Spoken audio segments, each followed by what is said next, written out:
Bonjour à vous. Comme d'habitude, si cette vidéo vous a plu, un petit pouce, un abonnement, éventuellement un petit don, lien dans la description, cela me permet de publier régulièrement. Aussi, n'hésitez pas à partager mes vidéos afin que cette chaîne soit mieux connue. Merci encore pour tout cela. Donc là, c'est le point sur l'Ukraine du 1er février 2025 avec comme titres principaux, nous avons tout d'abord Tucker Carlson qui fait une annonce énorme, terrible même, lors d'un entretien sur Twitter où il dit que Anthony Blinken et plus généralement l'administration Biden prévoyait de faire assassiner Vladimir Poutine. Alors, scandale, tollé même international, puisque les mots de Tucker Carlson ont une réverbération immédiatement à l'international. Le gouvernement russe a réagi en disant que le fait même de penser à cela est complètement monstrueux, et si jamais une telle entreprise avait été réalisée avec succès, cela aurait conduit à des catastrophes mondiales énormes et éventuellement à des répliques nucléaires russes sur les États-Unis. Donc ça aurait été d'une gravité absolument inouïe. Donc qui a réagi dans le gouvernement russe? Eh bien on a Monsieur Lavrov et on a Dimitri Peskov, bien entendu, le porte-parole du gouvernement russe. Et donc, c'est extrêmement grave. Alors, pourquoi c'est repris quand même à l'international dans beaucoup de journaux internationaux? Tout simplement parce que les mots de Tucker Carlson portent. Quand il annonce quelque chose, on a tendance à le croire. Et étant donné l'historique de l'Ukraine et des États-Unis pour ce genre de choses, n'oublions pas que quand même récemment, on a Donald Trump qui a eu 2 tentatives d'assassinat. On a Robert Fico, le Premier ministre slovaque, tentative d'assassinat, qui a eu 5 balles dans le corps à bout portant et qui pourtant s'en est sorti miraculeusement. On a eu le président iranien qui est mort bizarrement dans un accident d'hélicoptère. Et on note que tous ceux qui subissent des tentatives d'assassinat, comme par hasard, eh bien c'est toujours des personnes qui sont contre la mouvance moderne, contre les LGBT, contre le wokisme, contre l'État profond, contre les démocrates, contre le wokisme en général ou le progressisme comme on voudra. Bref, exactement tous ceux qui vont à contresens de l'Union européenne ou de feu l'administration Biden. Vous m'avez compris, donc les démocrates. Et ça, les tentatives d'assassinat ne touchent que ces gens-là, comme par hasard. Alors, il y a eu aussi une tentative sur Viktor Orban, on en parle très peu, mais il y a eu aussi une tentative d'assassinat, bien entendu, du Premier ministre hongrois. Bref, donc sa parole porte, d'autant, je le répète, qu'il y a un historique qui rend, on va dire, ces paroles tout à fait plausibles. Bref, donc nous verrons cela en article. Nous allons voir aussi ce qu'a annoncé en huis clos Kirilo Boudanov, c'est-à-dire le chef du GRU, aussi appelé HUR. Donc en gros, pour que ça soit plus simple, le chef des renseignements ukrainiens, donc Kirilo Boudanov, qui a fait une annonce énorme puisqu'il a dit en huis clos, en réunion, qu'il restait 6 mois à l'Ukraine pour négocier avec la Russie, sinon l'Ukraine serait perdue. Donc c'est pareil, énorme scandale à l'international. Pourquoi? Parce que c'est paru dans un grand journal ukrainien qui s'appelle Ukrainska Pravda. Ukrainska Pravda, donc journal ukrainien que vous connaissez bien pour ceux qui me suivent, parce que j'en ai parlé beaucoup de ce journal-là, avec bien d'autres, Ukraine Forum, The Kiev Independent, et en parlant du Kiev Independent, justement, The Kiev Independent, le lendemain, a dit non, c'est pas vrai, c'est sorti de son contexte, il n'a pas vraiment dit ça. etc. Alors que c'est paru dans un journal normalement propagandiste, puisque Ukrainska Pravda, c'est comme Ukraine Forum ou The Kyiv Independent, encore une fois, je le répète, ce sont des journaux propagandistes qui d'habitude disent tout le temps du mal des Russes et font une propagande énorme pour l'Ukraine, bien évidemment. Donc là, le fait qu'Ukrainska Pravda dise cela, publie cela, c'est exceptionnel en soi et montre quand même un changement dans l'air du temps, si vous voyez ce que je veux dire. C'est-à-dire l'ère de la propagande grotesque, même vis-à-vis du peuple ukrainien, commence à s'effriter. Alors les autres journaux ukrainiens, toujours propagandistes à fond, ont été dans la panique, évidemment, puisque les mots de Kirilo Boudanov ont été immédiatement repris à l'international. Et The Kyiv Independent a interrogé à nouveau Kirilo Boudanov pour qu'il fasse un éclaircissement sur ses propos. Et Kirilo Boudanov, fidèle à lui-même, dans un sourire énigmatique, a simplement dit oui, il ne faut pas croire tout ce que vous entendez, et c'est tout. En gros, il n'a pas dit vraiment plus que ça. Donc la réponse complètement énigmatique qui éclaircit absolument rien du tout.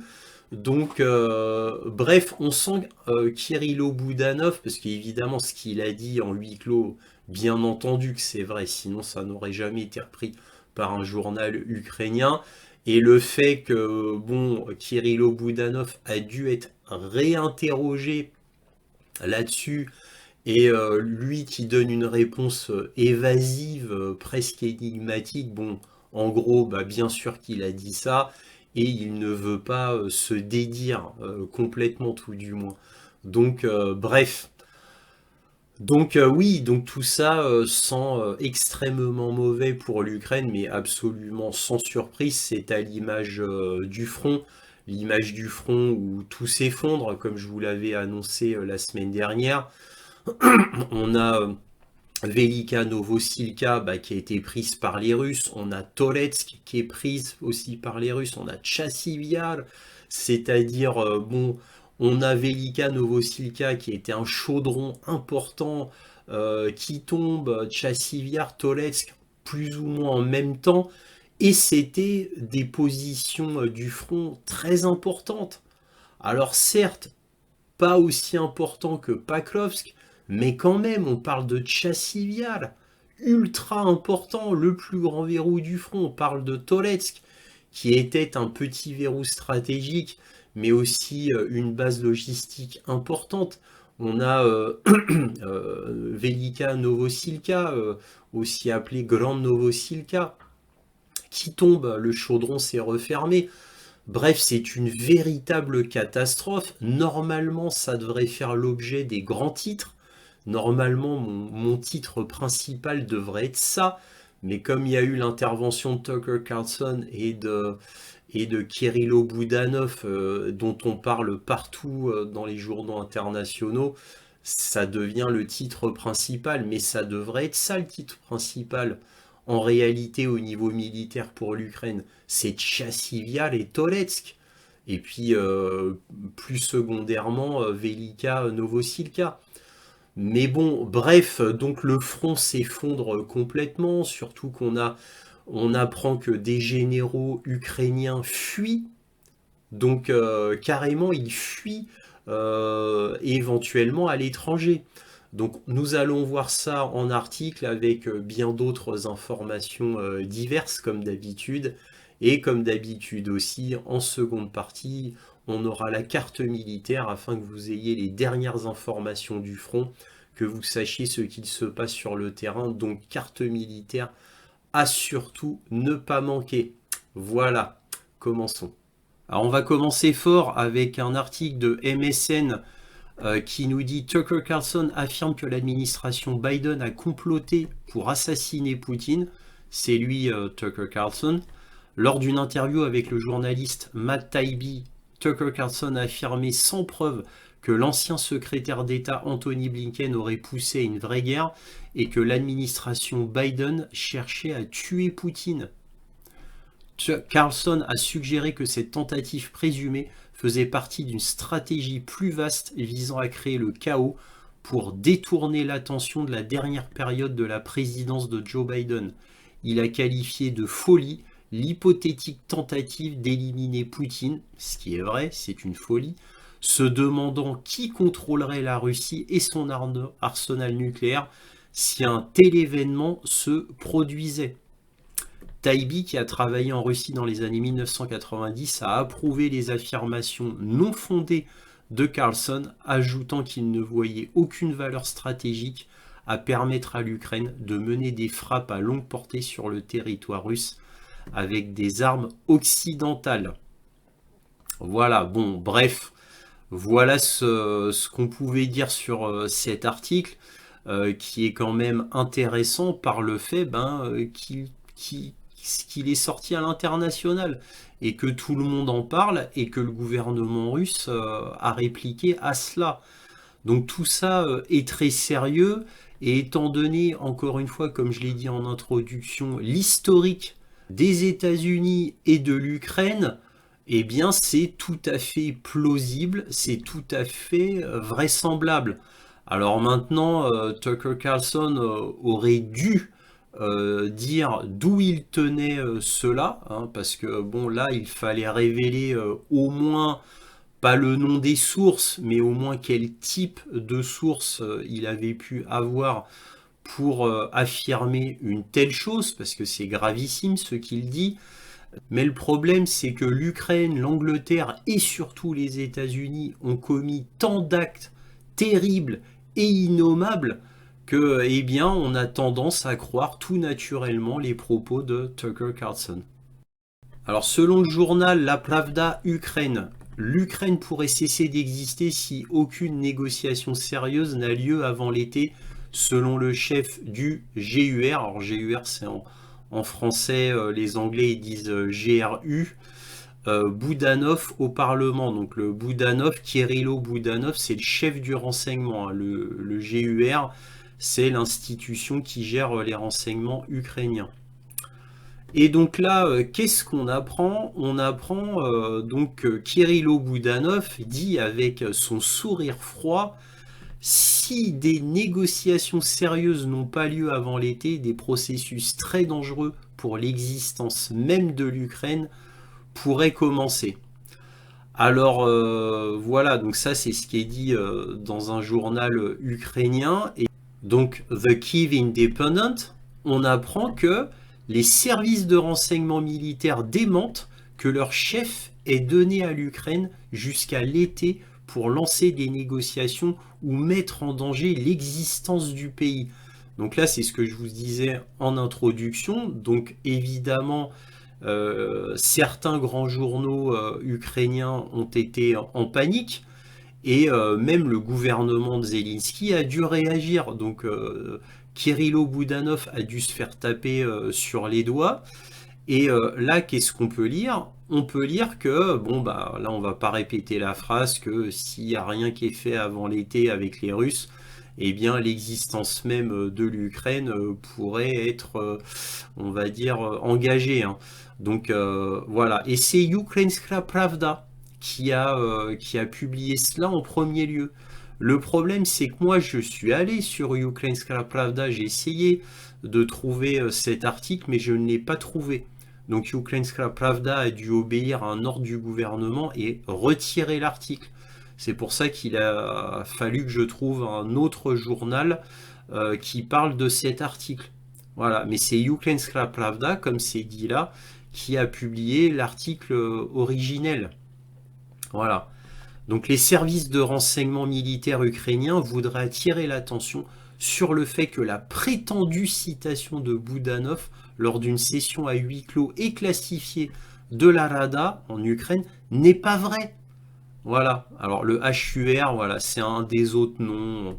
On parle de GUR, GRU, HUR. Encore une fois, c'est les services de renseignement ukrainiens. Donc voilà ce qu'on pouvait dire sur cette affaire qui a fait couler beaucoup d'encre, particulièrement en Ukraine. Et pourquoi? Parce que déjà que le moral est à zéro en Ukraine, vous vous doutez bien que là, c'est presque un coup de grâce qui a été asséné par Kirilo Boudanov, sans compter, comme on va en parler plus tard, de certains généraux ukrainiens qui ont carrément fui le front. Donc quand on en arrive à ce niveau-là, c'est qu'effectivement, le point de rupture n'est plus très loin.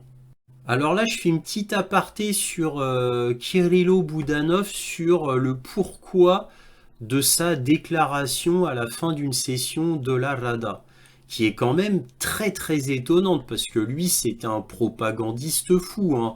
Il disait que il y a encore un an et demi, il disait que l'Ukraine ne pouvait que gagner la guerre, bien évidemment. Donc Kirilo Boudanov, pourquoi ce retournement? Eh bien, je ne vois que deux options. Soit il est devenu lucide quant à la réalité et donc il s'est dit, tiens, je vais faire comme Alexei Arestovitch, donc l'ex-conseiller de Zelensky, qui d'ailleurs a dû fuir le pays et maintenant vit aux États-Unis. Eh bien, est-ce qu'il va faire comme lui, c'est-à-dire devenir de plus en plus lucide et entre guillemets courageux et donc dénoncer ce qui se passe en Ukraine et dire enfin la vérité sur les faits en Ukraine? Ou est-ce que cette fuite est une fuite délibérée pour dire à Trump, hein, en petit clin d'œil, écoute, Trump, faut que tu fasses quelque chose pour l'Ukraine très très très rapidement parce que l'Ukraine est en train de s'effondrer. Là, moi j'annonce 6 mois encore d'existence pour l'Ukraine, après c'est fini. Donc est-ce que c'est un clin d'œil à Donald Trump pour lui dire, allez, fais quelque chose pour l'Ukraine et donne-moi tout ce que t'as? Je ne sais pas. Je pencherai plutôt pour la première option, c'est-à-dire que Kirilo Boudanov fasse comme Arestovitch et commence à dire la vérité, voyant très bien que le navire est en train de couler. Donc je pense que là, il passe de propagandiste énorme à personne qui se confronte au mur des réalités. Et là, étant donné que le navire coule, eh bien, là, il est en train de se constituer sa bouée de sauvetage. Alors, Arestovitch, c'est lui, hein, c'est lui, Alexei Arestovitch, qui était l'ex-conseiller de Zelensky pendant la toute première année de la guerre, et qui lui aussi était un énorme propagandiste, hein, bien évidemment. Mais au bout d'un an, il a retourné sa veste, puisque un an après le début de l'opération militaire spéciale, il commençait à faire des déclarations terribles contre Zelensky et sa politique, voyant que l'Ukraine allait droit dans le mur. Et au bout d'un moment, quand même, malgré plein de déclarations que j'ai reprises dans les points sur l'Ukraine, il a dû fuir, s'exiler aux États-Unis, puisqu'évidemment, il craignait pour sa vie. Alors il y a d'autres, alors là je change un peu de sujet, mais il y a d'autres personnages importants qui commencent à avoir des velléités, on va dire, pour les prochaines présidentielles, puisqu'ils étaient contre Zelensky. Bien évidemment, il n'y avait pas que Arestovitch, il y avait aussi Klitschko, donc le maire de Kiev, hein, présentement, Klitschko, qui depuis plus d'un an et demi commence euh, à parler contre Zelensky, donc Zelensky le déteste. Klitschko qui devient de plus en plus virulent contre Zelensky. Et on a bien sûr Zaloujny qui a été véhément contre Zelensky, le plan militaire de Zelensky. Et Zelensky qui, faute de n'avoir pas pu le faire assassiner, comme Zelensky l'a fait pour deux aides de camp de Zaloujny, les deux personnes importantes pour Zaloujny dans le commandement militaire ont été assassinés sur ordre de Zelensky. Mais comme lui, il était vu à l'époque comme un héros de l'Ukraine, eh bien, Zelensky a finalement fait affaire avec lui pour qu'il devienne ambassadeur ukrainien à Londres. Mais Zaloujny, donc lui, est évidemment à fond contre Zelensky. Klitschko à fond contre Zelensky. Lui, s'il continue, il va devenir contre Zelensky aussi. Et Arestovitch, le premier à être contre Zelensky. Tous ces gens-là, hein, et peut-être même Kirilo Boudanov, mais tous ces gens-là, eh bien, eux n'ont pas caché, en particulier Alexei Arestovitch, leur velléité de se présenter à la présidentielle. Surtout lui. Hein. Mais beaucoup en Ukraine pressentent Zaloujny aussi. Donc voilà, donc vous voyez maintenant tous les ennemis de Zelensky en politique, ce sont ces quatre personnes-là. Alors ici, on a le journal Zero Age qui nous dit « Flirter avec la Troisième Guerre mondiale ». La Russie affirme que sa centrale nucléaire est la cible d'une attaque massive de drones ukrainiens. Des responsables russes ont affirmé mercredi qu'une nouvelle attaque massive de drones en Ukraine visait notamment une centrale nucléaire. Au moins 100 drones ont été envoyés depuis l'Ukraine dans la nuit contre diverses installations pétrolières électriques, ce qui constitue l'un des plus importants barrages de drones de la guerre. L'agence de presse RIA Novosti a rapporté que la centrale nucléaire de Smolensk, la plus grande centrale électrique du nord-ouest de la Russie, a été attaquée. Selon les médias d'État, la centrale fonctionne normalement après l'attaque. Les systèmes de défense aérienne ont détruit un drone qui tentait de frapper une installation nucléaire dans la région occidentale de Smolensk à la frontière avec la Biélorussie. Tiens, frontière avec Biélorussie. Comme ça, oui, si jamais la centrale nucléaire avait un grave accident, la Biélorussie serait touchée elle aussi, ce qui serait bien pratique pour l'Ukraine. Donc a déclaré le gouverneur Vassili Anokin.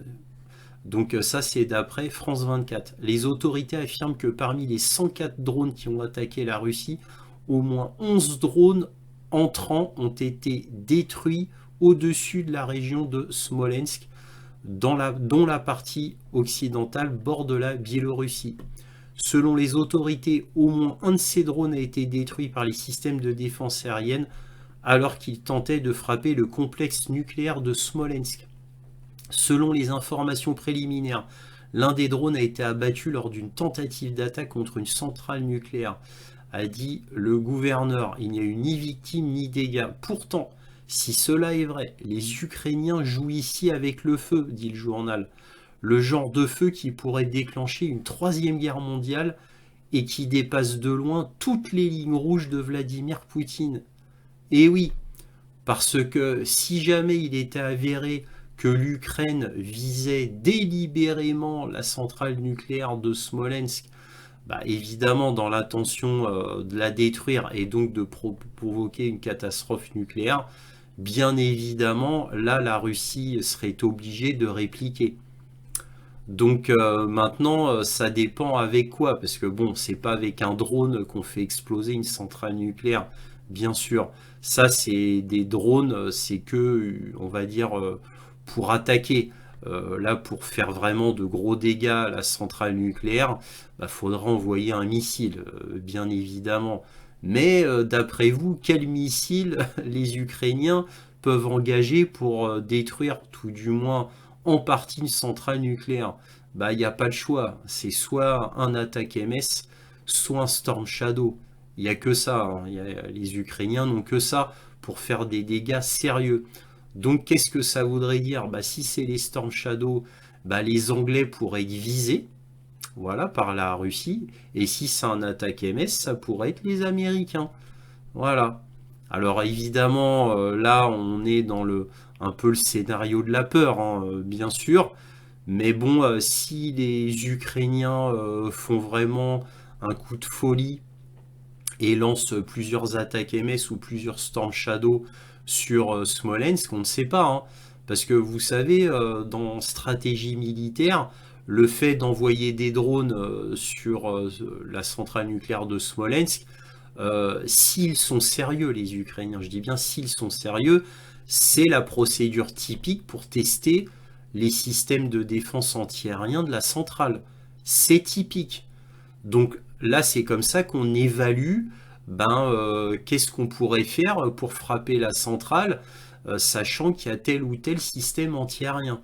Donc si ils sont vraiment sérieux les Ukrainiens, eh bien ça ce n'était qu'un tir de test, hein, le coup des drones. Donc voilà, et peut-être qu'ils se disent, bon bah là maintenant on a vu qu'il y avait un système antiaérien, si on veut vraiment détruire la centrale, il faudra envoyer 2, 4, 5, 6 attaques MS ou Storm Shadow, j'en sais rien, pour vraiment arriver à nos fins. Mais voilà, j'ai envie de vous dire, tout est possible. Alors là, on a le grand journal indien WION qui nous dit les généraux ukrainiens fuient l'effondrement, Trump exige un règlement. Alors bon, en gros, vite fait, c'est 2 généraux ukrainiens et un colonel ukrainien qui ont fui tout simplement parce que Zelensky leur demandait des comptes sur le fait qu'ils aient perdu les territoires qu'ils devaient garder. Et eux, bon, ont décidé de fuir tout simplement. Bon, peut-être qu'ils en ont eu marre. Mais bon, bref, tout ça, c'est un signe des temps. Vous voyez contre le fait que Velika, Novosilka, Toretsk et Chassiviar sont tombés, dont pourtant on devrait en parler partout dans les médias. Et bien, bon, bref, tout ça montre que tout s'effondre. Et effectivement, même le grand journal WION dit, voilà, les généraux ukrainiens fuient l'effondrement. Tout le monde est d'accord pour dire que c'est la fin des fins. Ça y est, on a atteint le point de rupture. Et bien sûr, les rats commencent à quitter le navire.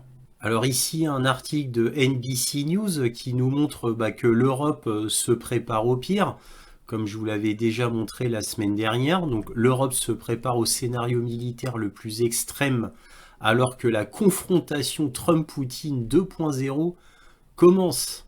Partout en Europe, des signes montrent qu'un continent se prépare à l'impensable. Et oui, carrément, il se prépare à l'impensable. Et on a un Donald Trump qui demande à l'Europe de consacrer 5% du PIB à la défense. Donc avant, on était à 2%, après 3%, maintenant 5%. Là. Donc c'est absolument énorme. Et pourquoi Donald Trump dit qu'il faut consacrer 5% du PIB des pays de l'OTAN à la défense? Et c'est tout simplement parce que Trump veut que l'Europe se débrouille toute seule. C'est aussi simple que ça. Ça fait des économies énormes d'équipements militaires et d'argent. Économie qui pourra être très très utile pour une future guerre avec la Chine. Et oui, au niveau de Taïwan, comme chacun sait. Voilà. Et surtout qu'en plus, Trump veut faire l'équivalent du dôme de fer israélien. Donc il veut faire la même chose, mais en Europe. Voilà, pour se protéger des missiles russes. Et bien évidemment, ça va coûter une fortune. Donc c'est une raison supplémentaire pour que l'Europe se débrouille toute seule afin que les États-Unis économisent de l'argent et de l'armement. Voilà, c'est aussi simple que ça.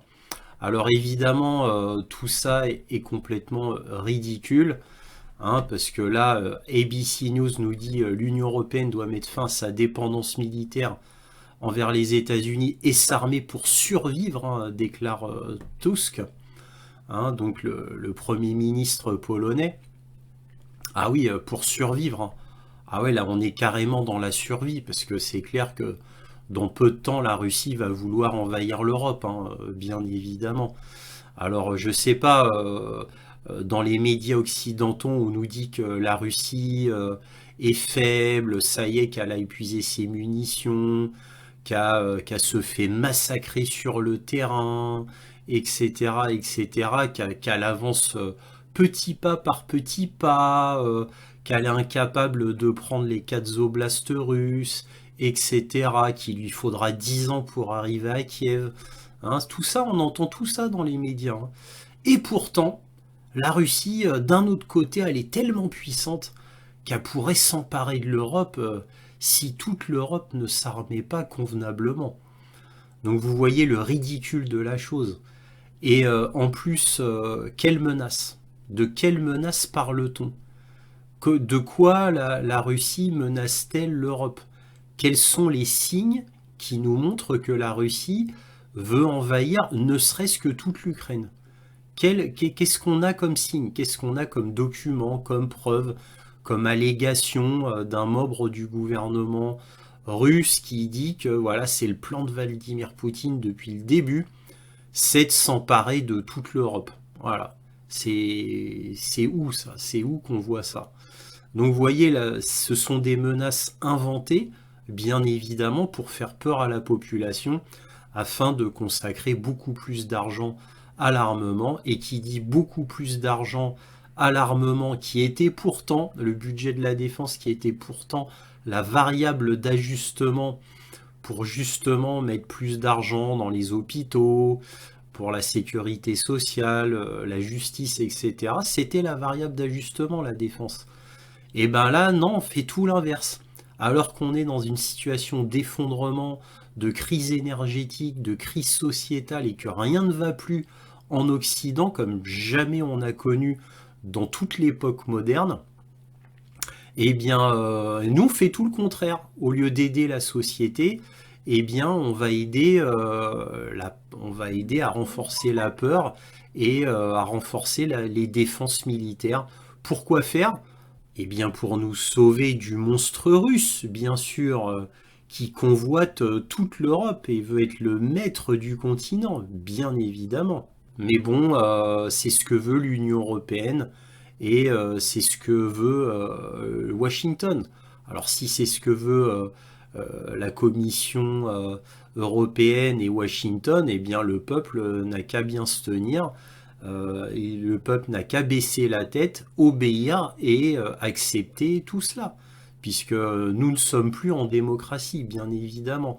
C'est l'Union européenne qui décide de tout en Europe et bien entendu, on ne va pas demander l'avis au peuple.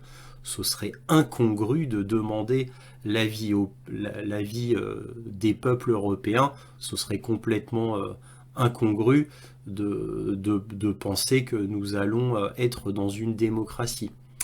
Il faut être un peu réaliste. Alors là, on va parler de quelque chose qui est en rapport avec l'arrêt de l'aide décidée par Trump à l'Ukraine. La semaine dernière, je vous avais dit que Trump avait décidé d'arrêter l'aide à l'Ukraine. Alors il y a deux choses à savoir. Il y a l'aide au financement de l'Ukraine et l'aide militaire à l'Ukraine. L'aide au financement à l'Ukraine, ça a été complètement arrêté. Donc ça, on est bon là-dessus. Par contre, concernant l'aide militaire à l'Ukraine, on a eu des informations contradictoires. Au début, c'était non, il n'y a aucune aide. Après, c'est mais si, le Pentagone a confirmé qu'il y avait toujours une aide militaire à l'Ukraine. Et là, aux toutes dernières nouvelles, eh bien, il y a bien toujours une aide militaire à l'Ukraine, mais qui est infiniment diminuée par rapport à ce qu'elle était. Donc, en gros, les flux d'armement militaire à l'Ukraine ont été considérablement diminués, tandis que l'aide à l'Ukraine, aux infrastructures, et là on va le voir dans les médias, ont été complètement stoppées. Donc ça va être très problématique. Là sur le journal CEE TV, on a 90% des médias ukrainiens survivent grâce aux subventions et aux subventions de USAID. Là on voit plus clairement, alors on va le traduire en français, là on voit presque tous les médias ukrainiens dépendent de l'argent américain. Selon le directeur d'une ONG, alors c'est le directeur de l'ONG USAID. Et oui, 90% de l'aide américaine de l'USAID servait à financer les médias en Ukraine. Donc ça va poser un énorme problème. Là, on le voit dans The Kyiv Independent, The Kyiv Post, pardon. Et là, sur le Kyiv Post, qu'est-ce qu'ils disent? L'arrêt du financement de l'USAID pousse les médias ukrainiens à la recherche de soutien. Et ouais, parce que sans USAID, il n'y a plus de médias ukrainiens. Donc là, les Ukrainiens sont extrêmement mal.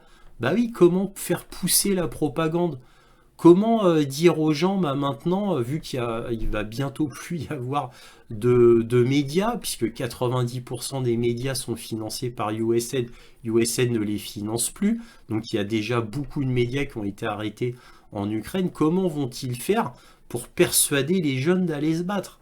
Comment vont-ils faire pour persuader tous les Ukrainiens, comme ils le font depuis 2014, bah, que la Russie c'est les méchants et que les États-Unis et l'Union européenne, c'est les gentils, et qu'il faut absolument détruire la Russie, et que les Russes, ce sont des orques. Eh oui, c'est la propagande ukrainienne, c'est que les Russes sont des orques. Vous voyez ça, des posters un peu partout dans les rues à Kiev, et même en Ukraine. C'est comme ça qu'on voit les orques en Ukraine, bon, pour le gouvernement, hein. C'est ça qu'ils veulent faire passer dans la population. Comment vont-ils faire pour passer toute cette propagande anti-Russie, cette russophobie qu'il faut absolument implémenter? Ah, ça va être difficile, hein. Et là, qu'est-ce qu'on lit? L'USAID finance des projets humanitaires, éducatifs et culturels dans 158 pays à travers le monde. Vous voyez à quel point USAID influence le monde. Parce que depuis des décennies, faut pas oublier que USAID, c'est une filiale de la CIA fait pour propulser la propagande américaine dans le monde. Hein. Donc voilà, donc pour dire que bah, les États-Unis, l'Union européenne, c'est les gentils, tout le reste du monde, c'est les méchants. Vous voyez? Et donc ils profitent bah, de cette influence mondiale bah, pour influencer les peuples, hein, tout simplement. Ils font exactement le même boulot qu'Hollywood, parce que Hollywood, ça a été créé dans les années 1910 par le département de la défense américain, justement pour propager la propagande pro-américaine. Et voilà, donc faut pas l'oublier. Bah, USAID, c'est pareil. Il y en a bien d'autres, hein. Il y a UKAID hein, pour le Royaume-Uni, et il y en a bien d'autres, hein. Il y a l'Open Society de George Soros, la fondation Bill et Melinda Gates, mais il y en a beaucoup. Le portefeuille comprend également des projets de soutien aux infrastructures et à la technologie. Donc ça va être problématique pour la réparation des transformateurs, des centrales thermiques, etc. L'année dernière, le budget américain a alloué jusqu'à 22 milliards de dollars à ce type de soutien, c'est-à-dire à tout ça. Rien que pour l'Ukraine. Donc rien qu'en Ukraine, depuis le début de l'invasion russe à grande échelle, en février 2022, l'USAID a fourni 2,6 milliards de dollars d'aide humanitaire, 5 milliards de dollars d'aide au développement. USAID a également fourni 30 milliards de dollars sous forme de soutien budgétaire direct. Donc ça, c'est bon, un soutien général, on va dire. Donc en gros, près de 38 milliards de dollars qui a été donné que par USAID et que en Ukraine depuis février 2022. 38 milliards de dollars presque. Vous imaginez un petit peu? Donc là, comment va-t-on faire sans USAID en Ukraine? Ça va être très difficile pour le gouvernement ukrainien, puisque sans cette couverture médiatique, sans cette propagande massive, eh bien l'Ukraine ne sera plus autant russophobe, ne sera plus autant combatif pour combattre la Russie. Trouver des soldats sans la propagande, ça va être encore plus difficile pour l'Ukraine. Là, un article intéressant de DP International qui nous dit la Biélorussie s'attend à accueillir dans quelques jours un nouveau missile hypersonique russe. C'est l'Oreshnik, bien sûr. Donc la Biélorussie va pouvoir mettre sur son territoire des missiles Oreshnik au grand contentement non seulement de la Russie, mais aussi de Loukachenko, c'est-à-dire de la Biélorussie. Faut pas oublier que Loukachenko parle très souvent du bellicisme de la Pologne qui n'arrête pas de faire des actes d'agression à la frontière polonaise et biélorusse. Donc il y a pas mal de provocations du côté polonais. Alors évidemment, tout ça, ça alimente bien Loukachenko, qui peut prendre ça comme prétexte en disant, bah regardez, nous, on est perpétuellement agressés, bon, pas sur le sol biélorusse, mais de ce que font comme exercice les Polonais juste à la limite de la frontière, avec des armements mis sur la frontière assez impressionnants par les Polonais, ben, Loukachenko se sert de ça en disant bah regardez, eux ils sont agressifs, regardez comment ils nous provoquent, regardez tout ce qu'ils mettent à la frontière, nous on leur a rien demandé et eux ils font comme si la Biélorussie allait envahir la Pologne. Donc comme eux en réalité c'est les Polonais qui voudraient bien taper sur la Biélorussie parce que pour eux la Biélorussie c'est la Russie, et ben comme les Polonais ont ces velléités-là, ben moi j'ai accepté d'avoir des Orechnik sur mon propre sol pour me protéger. Et oui, donc Loukachenko, il la joue comme ça, et en réalité, il a bien raison, parce qu'il ne fait que réagir au bellicisme polonais. Alors ici, une nouvelle d'armement très intéressante, puisque des missiles patriotes israéliens envoyés en Ukraine via les États-Unis selon un responsable. Alors en fait, ça va beaucoup plus loin que ça. On a 90 missiles patriotes américains qui vont être envoyés en Ukraine. Bon, certes, les missiles envoyés en Ukraine ne sont pas de la première jeunesse, ils sont un petit peu anciens, mais bon, ils ont une vingtaine d'années, une quinzaine d'années à peu près. Et donc, ces missiles-là bon, sont envoyés en Ukraine. Pourquoi? Bah parce que les forces de défense israéliennes ont annoncé qu'elles retireraient leur système patriote, qui était pleinement intégré dans l'armée israélienne depuis 1991. Alors vous allez me dire, mais pourquoi l'armée israélienne retire tous les systèmes patriotes? Eh bien, comme j'en parle depuis déjà un moment dans plusieurs vidéos, le système patriote est en fait un système antiaérien qui est pas terrible, il est pas très performant. Et donc maintenant, les systèmes que Israël va utiliser, ça va être le David Sling et le Arrow, donc moyenne portée et longue portée. Voilà. Donc il y aura toujours le Iron Dome, c'est-à-dire le dôme de fer, mais qui ne sera plus constitué de système patriote. C'est pour vous dire à quel point le système patriote est pas terrible. Et pourtant, dans les médias, on nous disait que c'était le meilleur système du monde. Vous voyez, hein, la vérité, elle émerge enfin. Moi, ça fait très très longtemps que je vous le dis dans mes vidéos, bien entendu. Mais alors après, on va me dire que c'était de la propagande pro-russe. Non, c'est juste la vérité. Il suffit d'étudier l'armement patriote depuis ses débuts et voir quelle en est l'évolution. Et on peut voir que dernièrement, les derniers systèmes patriotes qui devaient protéger Israël de missiles outils, eh bien, ont lamentablement échoué à arrêter des missiles outils. Donc tout cela montre que les systèmes patriotes, en réalité, ne sont pas terribles. Et là, on le voit sur le terrain. On juge sur le terrain. Toujours armement, d'après The Warzone, donc le site militaire américain, on nous dit que l'Ukraine brûle les canons des obusiers M777 de 155 mm si vite que l'armée américaine ne peut pas suivre. L'armée américaine tente désormais de répondre à l'exigence de produire au moins 30 nouveaux canons M777 chaque mois. 30 canons par mois, c'est peu. C'est très peu, c'est ça l'obusier M777. C'est pas un mauvais obusier, hein, il est bon le M777, mais il n'est pas conçu, comme tout le matériel de l'OTAN d'ailleurs, hein, les obusiers César, allemands, etc., ils ne sont pas conçus pour de la haute cadence. Ils ne sont pas conçus pour une vraie guerre à haute intensité. Les canons russes, eux, sont conçus pour tenir longtemps. Alors ils sont peut-être un petit peu moins précis, mais ils sont beaucoup plus endurants que les canons de l'OTAN. Alors dans une guerre à haute intensité, ce qui compte c'est des canons qu'on n'a pas à changer tout le temps. Donc là les canons de l'OTAN ont cette grande faiblesse, comme je vous en avais déjà parlé à maintes reprises dans les points sur l'Ukraine. Alors ici un article complètement incroyable et il faut tout lire, hein. C'est l'Union européenne offre 30 millions d'euros à la Moldavie pour établir le chauffage en Transnistrie.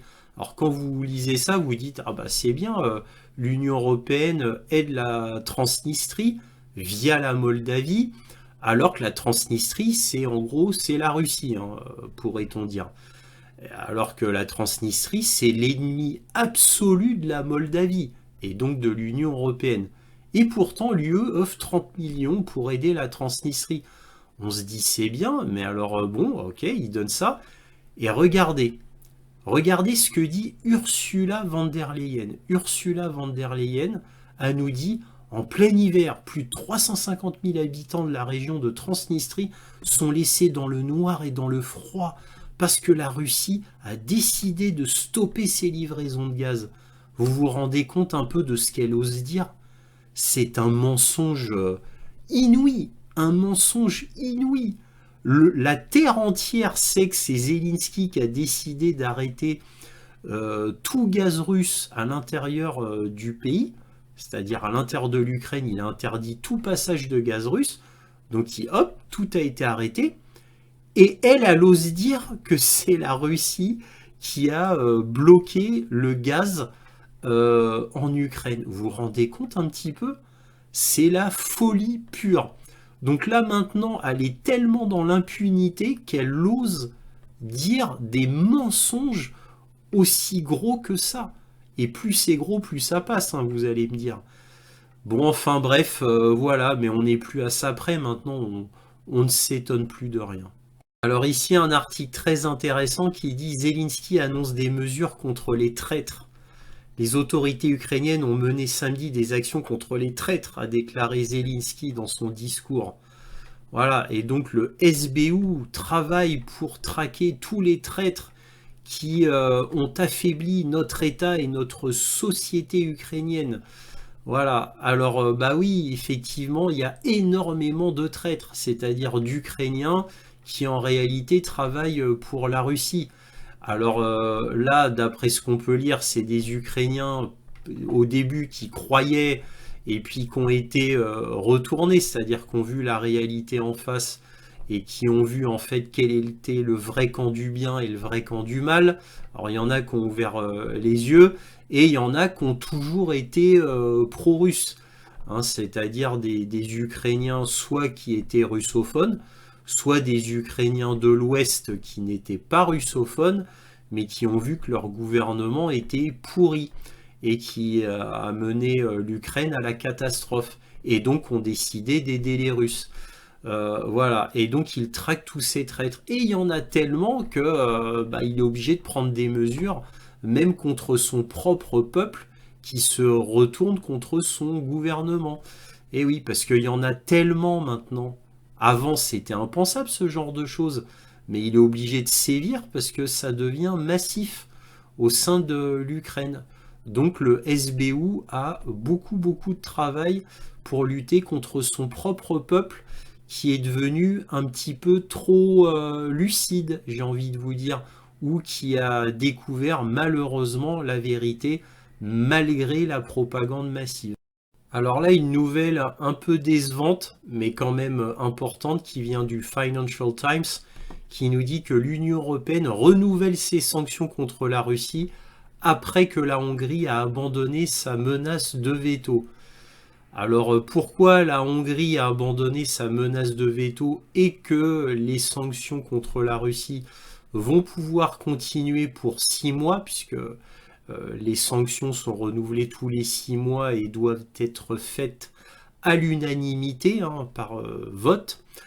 Eh bien, pourquoi? Parce que, d'après ce qu'on lit là, eh bien, la Commission européenne a accepté dans un communiqué consulté par le Financial Times de poursuivre les discussions avec l'Ukraine sur l'approvisionnement de l'Europe via le système de gazoduc ukrainien, en impliquant la Hongrie et la Slovaquie dans le processus, ainsi que de contacter l'Ukraine pour demander des assurances concernant le maintien des transferts de pétrole par oléoduc vers l'Union européenne. Voilà. Donc, Szijjártó a déclaré sur la plateforme de médias X que la Hongrie avait reçu les garanties qu'elle avait demandées concernant la sécurité énergétique de notre pays. Donc, comme il y a eu un arrêt du gaz, parce que c'est pas que le pétrole, c'est pour le gaz aussi, il y a eu un arrêt du gaz qui passait via l'Ukraine pour alimenter la Hongrie et la Slovaquie, et la Hongrie avait dû se débattre, trouver des solutions avec le Turkish Stream, mais ce n'était pas l'idéal et ça coûtait quand même plus cher à la Hongrie, et la Slovaquie, elle, n'avait rien du tout. Donc ces deux pays ont hurlé et d'ailleurs ont fait des alliances, hein. La Hongrie et la Slovaquie ont fait des alliances entre les deux pays, donc ça c'est important à souligner.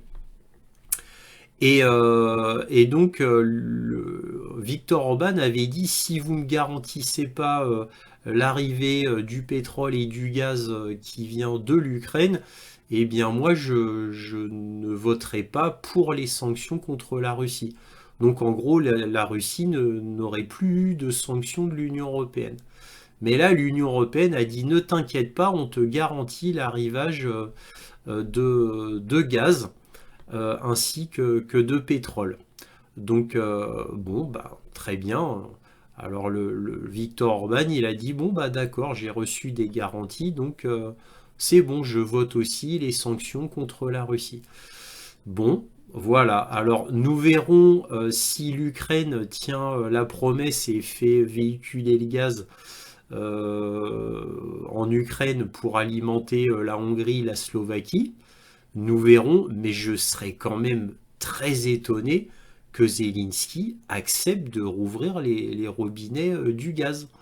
De son côté, tout du moins. Je serais étonné. J'attends de le voir pour le croire. En attendant, ben, Viktor Orban, lui, il a l'air d'y croire, hein, puisqu'il a dit d'accord. Donc lui, il a l'air d'avoir de véritables garanties de la part de Zelensky. Alors bon, bah, ça voudrait dire que Zelensky remet le gaz. Encore une fois, j'attends de voir pour le croire. Mais en attendant, c'est fait. Viktor Orban, apparemment, a décidé de voter comme tout le monde. C'est un petit peu triste quand même, hein, malgré tout. Ici, un article édifiant sur le GNL en Europe. On a l'Allemagne est au cœur des importations russes de GNL selon les écologistes. Donc l'entreprise énergétique publique allemande, le CFE, continue de jouer un rôle central dans l'importation de gaz naturel liquéfié de Russie vers l'Union européenne. Donc qu'est-ce qu'on apprend? On apprend que le CFE, c'est-à-dire l'entreprise énergétique publique allemande, a importé plus de 6 fois plus de GNL dans l'Union européenne en 2024 par rapport à 2023. 6 fois plus de GNL via l'Allemagne en Europe par rapport à 2023, si on s'en tient aux chiffres de 2024. C'est gigantesque. Donc vous voyez que l'Allemagne, en réalité, hein, dans l'arrière-cour, elle essaye quand même de récupérer du gaz russe autant qu'elle le peut, mais sans que ça se voit trop, pour éviter de trop se ridiculiser non plus. Mais quand même, ils essayent. Et peut-être qu'un jour, si jamais l'AfD arrive au pouvoir, bah, peut-être que l'Allemagne retrouvera sa gloire d'antan avec des Nord Stream réparés et où le gaz russe pas cher coulera à nouveau à flot en Allemagne. Voici la carte militaire du 1er février 2025 et une fois n'est pas coutume, je vais commencer par un petit historique, une explication, parce que suite à mon passage dans l'émission GPTV où j'avais parlé du front de Kursk, eh bien beaucoup d'auditeurs m'ont écrit en me demandant des explications quant au pourquoi de cette création de front par Zelensky à Kursk. Alors bon, je vais refaire un petit historique, ça pourra rafraîchir la mémoire de certains, et d'autres bon, découvriront le pourquoi du comment de la création du front de Kursk par Zelensky. Donc déjà, il a été ouvert le 6 août 2024, c'est parti de la ville de Soumy, et Kursk c'est ici. Alors Kursk, c'est l'oblast de Kursk, hein, donc c'est en Russie.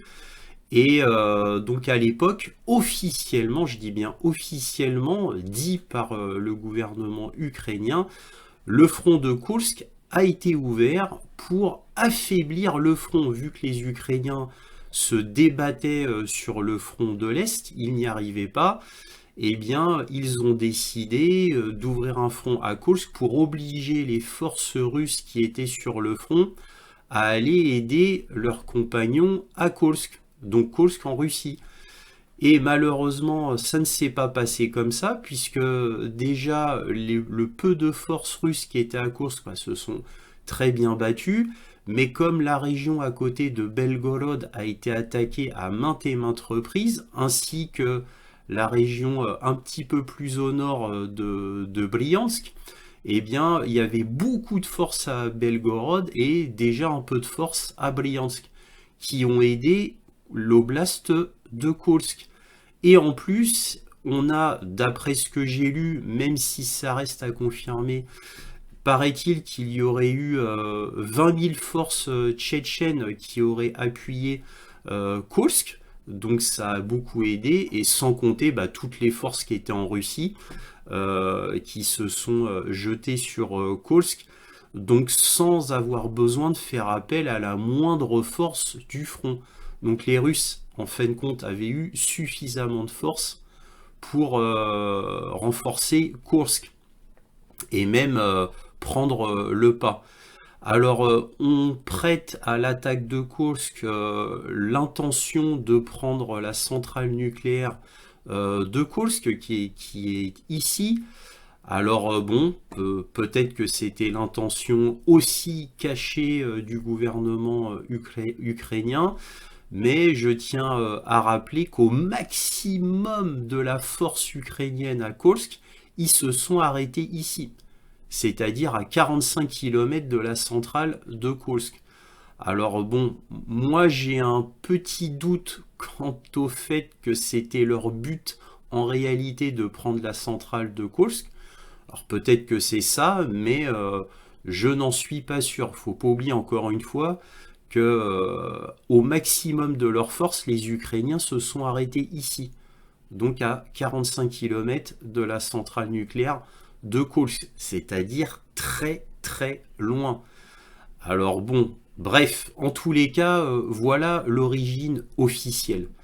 Ensuite, ce qui s'est passé, c'est que comme bon, ça quand même, ça ne marchait pas vraiment quant à cette offensive créée à Kursk, ça n'a pas fonctionné et en même temps, on parlait des attaques MS que Joe Biden renaclait à vouloir donner l'autorisation d'utiliser des attaques MS particulièrement sur Kursk ou en profondeur dans la Russie, mais c'était surtout pour aider Kursk.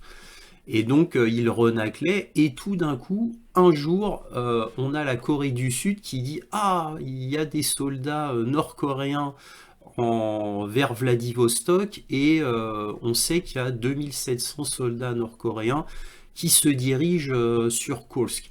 Et ensuite, le Pentagone, via le New York Times, nous annonce qu'il y a 11 000, 12 000, 13 000 soldats nord-coréens à Kursk. Et à partir de là, magie, eh bien, le gouvernement de Joe Biden, avec le prétexte qu'il y aurait des soldats nord-coréens qui se battraient à Kursk, donne l'autorisation de frapper la Russie avec des attaques MS. Donc l'Ukraine a eu cette autorisation avec comme prétexte officiel les soldats nord-coréens à Kursk, parce qu'il fallait bien un prétexte énorme pour que le gouvernement de Joe Biden donne cette explication.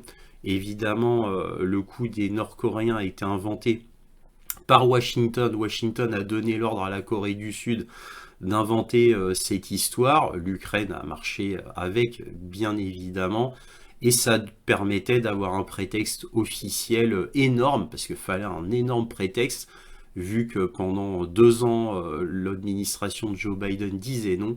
Ça a donné le prétexte pour utiliser les attaques MS. Ensuite, les attaques MS, n'ayant absolument rien fait, et que Koursk ne cessait de se réduire sur le côté ukrainien. Donc là, ça s'est réduit comme peau de chagrin. Sachant que le QG ukrainien, là, il est à Souja, hein, c'est entouré d'un rond vert ici. Et bien comme ça ramait côté ukrainien et qu'il il perdait énormément de matériel, énormément d'hommes, et bien là, l'excuse c'était, regardez, nous, on n'arrive pas à avancer parce qu'il y a tellement de soldats nord-coréens que bon, on a du mal à avancer. Voilà, c'est pas que les forces russes soient très puissantes, c'est à cause des soldats nord-coréens. Souvenez-vous, à un moment donné, les médias nous disaient qu'il y avait 100 000 soldats nord-coréens qui allaient venir sur Koursk, hein. N'oublions pas que les médias sont allés jusque-là, hein. Donc voilà le petit historique de Koursk. Et là, comme on est sur Koursk, donc on va démarrer par le nord exceptionnellement. D'habitude, je commence toujours par le sud. Donc on va parler de Koursk. Donc là, Koursk, les Russes, par rapport à la semaine dernière, n'ont pas fait d'avancée notable. Ils envoient toujours des forces sur Koursk, les Ukrainiens, mais bon, absolument rien de notable à notifier ici. Donc les lignes de front n'ont pas bougé. Alors là, ce qui est intéressant à noter, c'est que la centrale nucléaire de Smolensk, ici, donc a été touchée, a failli être touchée par un drone. C'est des drones qui ressemblent à des ULM, hein. Alors évidemment, c'est très lent, mais ça peut parcourir de grandes distances et ça peut prendre de grosses bombes, de relativement grosses bombes. Donc ça, c'est des ULM qui, si ils ne sont pas arrêtés, peuvent faire de gros dégâts. Alors heureusement qu'il n'y a aucune furtivité, hein, parce que c'est du pur bricolage et qu'ils sont très lents. Donc ils sont d'un autre côté très facilement stoppés. Donc la centrale nucléaire de Smolensk n'a eu aucun dégât. Voilà, voilà. Alors maintenant, toujours sur le nord, on a le front de Lipski-Vovchansk qui n'a pas bougé. Par contre, là, au nord, les Russes ont fait une avancée sur Dvorichna. Donc, ils ont pris ce village. Donc, petite avancée russe dans le nord, hein. Ça, c'est le côté région Kupiansk. Les Ukrainiens se battent bien, hein. Ils envoient pas mal de forces et ils se battent bien. Alors évidemment, soyons clairs, là où ils envoient le plus de force, c'est sur Kursk. C'est toujours l'endroit là où ils envoient le plus de force. Et c'est l'endroit où ils se font le plus massacrer, hein, les Ukrainiens. Alors, maintenant, sur Krasny Liman, il y a eu des petites avancées, mais pas assez pour que je le note. Les Ukrainiens résistent bien ici. Pourquoi ils résistent bien? Parce que Krasny Liman est bien renforcé par les Ukrainiens. C'est assez bien fortifié aussi, tout simplement parce que Krasny Liman, comme vous le voyez avec les flèches stratégiques, après on va sur Slaviansk et Kramatorsk. Donc ça, c'est les deux plus grandes villes restantes. Donc évidemment, c'est très stratégique pour les Ukrainiens. Ils essayent de protéger ces deux villes, même si de toute manière elles tomberont bien évidemment. Alors ici sur Tchassivyar, vous voyez qu'il y a eu une bonne avancée russe sur Tchassivyar. Alors à un moment j'hésitais à avancer la ligne de front parce que c'était pas très confirmé, mais ça y est, c'est confirmé. Alors Tchassivyar, on peut pas considérer qu'elle soit prise officiellement, on peut pas considérer qu'elle soit tombée, même si je l'ai entourée cette fois d'un cercle jaune pour dire que ça y est, c'est fini, c'est russe. Alors là, les Russes ont pris complètement la ville de Tchassivyar, mais ce n'est pas fini. On ne peut pas la considérer comme véritablement tombée. Pourquoi? Parce qu'il y a toujours des forces ukrainiennes tout autour de Tchassivyar qui continuent de combattre. Alors maintenant, le grand point d'interrogation, mais c'est pourquoi? Pourquoi les forces ukrainiennes continuent de combattre sur Tchassivyar au lieu de faire une retraite stratégique sur Kostiatinivka par exemple, parce que ça va être le prochain objectif russe. ou Kramatorsk. Mais bon, là, faut qu'ils choisissent. Mais le choix logique militaire, c'est de faire une retraite sur Kostiatynivka, bien évidemment, hein, puisque pour qu'il y ait une résistance ukrainienne, eh bien, il faut une ville, un village, quoi, quelque chose d'urbain pour pouvoir se cacher, se protéger. Hein, on va pas en plein champ comme ça. Donc le choix logique de retraite des Ukrainiens, ce serait Kostiatynivka pour être toujours dans une zone urbanisée. C'est ce qu'il y a de plus facile pour se défendre, pour faire des fortifications. On ne fait jamais ça en plein air comme ça, dans des champs. Bref, donc Tchassiviar, je la considère comme aux mains des Russes, mais simplement aux mains des Russes, et non pas totalement contrôlée, prise, puisque toujours beaucoup de combats, les Ukrainiens envoient toujours des forces. Alors quoi? Alors, je ne sais pas s'ils envoient vraiment des forces ou si c'est le reste des forces ukrainiennes qui sont totalement sorties de Chassiviar et se sont mis à la périphérie pour toujours combattre. Ça n'a aucun sens, c'est complètement ridicule. N'importe quel général aurait ordonné une retraite stratégique, mais non, il continue. En vain, parce que ça n'a strictement aucun sens. Ça peut s'apparenter à du suicide. Donc là, bah, sur Toletsk, pareil, c'est comme Tchassiviar, aucun ordre de retraite. Ça combat toujours. Alors je l'ai aussi, pareil, entouré d'un rond jaune parce que ça a été pris par les Russes, mais il y a toujours énormément de combats. Il y a même encore des soldats ukrainiens, alors, je ne sais pas, quelques dizaines peut-être, qui combattent toujours là à la périphérie nord-ouest de Toletsk. Toujours, il y a toujours des combats, au lieu de faire une retraite stratégique. Donc c'est absurde, c'est absolument absurde, mais c'est comme ça. Alors dans la région la plus importante, puisque c'est Pakrovsk, hein, n'oublions pas que les trois zones, les trois endroits les plus chauds du front, les plus importants, bah, c'est Tchassiviar, Toletsk et Pakrovsk, sachant que Tchassiviar est en réalité aux mains des Russes avec Toletsk, mais pas à 100%, puisque comme je l'ai dit, il reste quelques forces ukrainiennes qui résistent. Donc maintenant, on peut dire qu'il ne reste que Pakrovsk dans l'endroit le plus important du front. C'est pour ça qu'il est entouré d'un carré rouge. Alors vite fait, petit rappel, ce qui est entouré là, de jaune avec CH, ça veut dire mine à charbon. C'est les mines de charbon de haute qualité là qui ont été prises. Donc ces deux ont été prises. Il reste Oudachny qui n'est pas encore prise. Hein, donc CH pour charbon. Mais ça ne saurait tarder.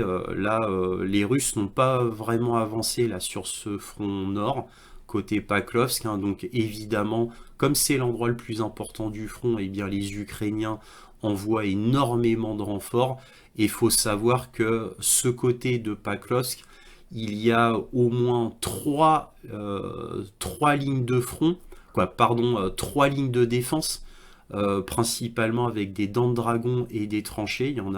Il y a trois couches ici de lignes de défense et c'est pour ça que les Russes n'ont pas avancé vraiment ici. Ils ont quand même coupé la route d'approvisionnement principale ici et ils ont coupé la route ici. Mais il reste encore deux routes. Mais ces routes sont bien bombardées. Donc on peut dire qu'il n'y a pas vraiment de ravitaillement possible pour Pakrovsk. Je vous rappelle que les forces russes ici ne sont plus qu'à 2,5 km de Pakrovsk. Donc ici très protégé par les Ukrainiens, ici un peu moins, mais bon ça reste quand même fortifié, hein, Pakrovsk. Ici une avancée russe, alors, donc là ça y est, là, ils ont pris cette ville-là, donc Nadilivka, ça y est, c'est pris, donc ils avancent, hein, ils avancent toujours. Là ici, ils ont bien avancé, donc là c'est à l'ouest de Kourakove. Kourakove qui, normalement, ça y est, ça c'est fini, j'avais oublié d'enlever la ligne. C'était une zone ultra stratégique. Kourakove, ça a été pris il y a un moment de cela, et vous voyez que les Russes ont fait une assez belle avancée et ont pris pied sur Dachny ici. Alors là, vous voyez que c'est un chaudron qui est en train de se faire, les tenailles vont se refermer, les Russes sont en train de prendre Andriivka, bien évidemment ils vont y arriver, ils vont refermer sur Kostiatynopil, bien évidemment, et ça va faire exactement comme ce qui est arrivé à Grand Novosilka, aussi appelé Velika Novosilka. Donc comme la plupart des médias disent Velika Novosilka, on va dire cela aussi. Donc voici le chaudron qu'il y avait encore la semaine dernière. Et vous voyez que le chaudron a été enfin complètement refermé, comme prévu, comme je vous l'avais annoncé la semaine dernière. Donc ça y est, ça a été complètement refermé. Il y a toujours des forces ukrainiennes ici, qui sont toujours en train de se battre. Il n'y a toujours pas eu d'ordre de retrait.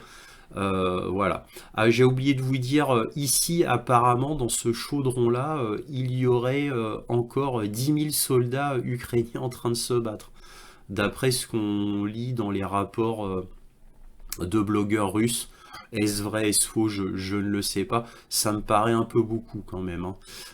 Parce que les soldats ukrainiens sont pas idiots, donc si je pense qu'ils vont faire comme ils ont fait sur Koulakovier, c'est-à-dire il restait 700 soldats il y a un mois de cela, et les 700 soldats n'ayant toujours eu par ordre de se faire retraite, ils ont fui, quoi. Ils ont essayé de fuir, tout du moins.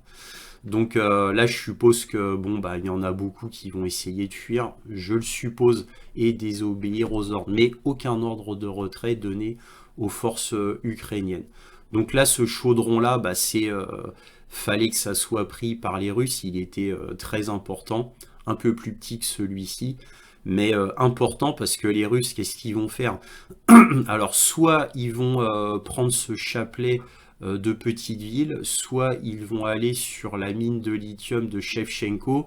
Alors, les mines ou les terrils, c'est des endroits qui peuvent être assez bien fortifiés si on s'y prend assez tôt.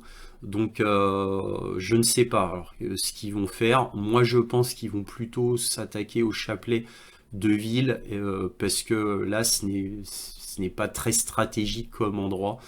Bon, ce n'est que mon avis, nous verrons bien. Donc vous voyez sur le front, bah, c'est assez calme pour le reste, hein. Vous voyez, il n'y a aucune épingle rouge. Donc Zaporozhye, Kherson, ça bataille toujours, hein, bien sûr. N'oublions pas que pour revenir un petit peu à Kursk, n'oublions pas que les forces qui ont été prises sur le front pour alimenter Kursk au début, bah, venaient d'ici, hein, de la région d'Orirov, là où il y a eu la fameuse grande offensive ukrainienne, vous vous souvenez, qui devait piquer sur Tokmak, Melitopol et enfin la mer d'Azov. Bah, ils ont pris des forces ici, alors les meilleures forces, hein, ils les ont pris d'Orirov, et ils les ont pris aussi de la zone de Kupiansk, donc au nord, et ils les ont pris de la zone de Chassivyar. Voilà, donc ouais, ils les avaient pris aussi de la zone de Chassivyar, donc les meilleures troupes, tout ça pour alimenter Kursk, voilà, en nomme Kursk. Ce qui était complètement ridicule, puisque le plan soi-disant officiel premier du gouvernement ukrainien, c'était que ça soit les Russes qui prennent des forces du front pour alimenter Kursk, et donc affaiblir les forces russes sur le front. Et au final, c'est les Ukrainiens qui ont fait le stratagème prêté pour les Russes, c'est-à-dire qu'ils ont pris des forces du front pour alimenter Kursk. Donc c'est complètement ridicule. Bref, voilà ce qu'on pouvait dire sur le front au 1er février 2025. Si cette vidéo vous a plu, un petit pouce, un abonnement, éventuellement un petit don, lien dans la description. Aussi, vous pouvez partager mes vidéos pour que cette chaîne soit mieux connue. Enfin, et toujours, soyez curieux.